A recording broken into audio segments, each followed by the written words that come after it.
आपल्या शरीरात काही आजार होऊन गेलेले असतात आणि ह्या आजाराचा संबंध भविष्यात कॅन्सर होण्याशी असू शकतो। यापैकी त्वचेवर जर चामखीळ आली आणि त्यामध्ये विकृत बदल होऊ लागले, रक्तस्राव होऊ लागला, तर त्या ठिकाणी कॅन्सर उत्पन्न होत नाही ना, हे जरूर तपासून घ्यावं।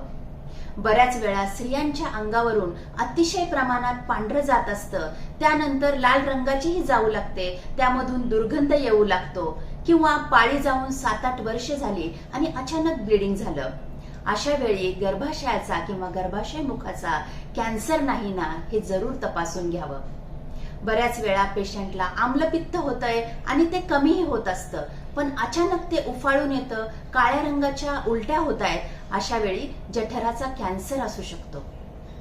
असे अनेक आजार आहेत की ज्यामध्ये सिव्हिअर लक्षणे निर्माण होतात आणि ते तीनही दोषांनी युक्त असतात, म्हणजे सान्निपातिक अवस्था निर्माण होते आणि ती म्हणजेच कॅन्सर। पण आयुर्वेदीय दृष्ट्या याचे निदान वेगळे असू शकते। जसं बरेच दिवस पेशंटला थंडी वाजून ताप येतो, काही काळाने याचं निदान ब्लड कॅन्सर असं होतं, पण आयुर्वेदीय दृष्ट्या हेच निदान शीतपूर्वक ज्वर असं असतं आणि त्याची चिकित्सा केली गेली की पेशंट बरा होतो। आणि म्हणूनच आयुर्वेदीय जीवनशैली आणि औषधोपचार करा आणि कॅन्सर मुक्त राहा।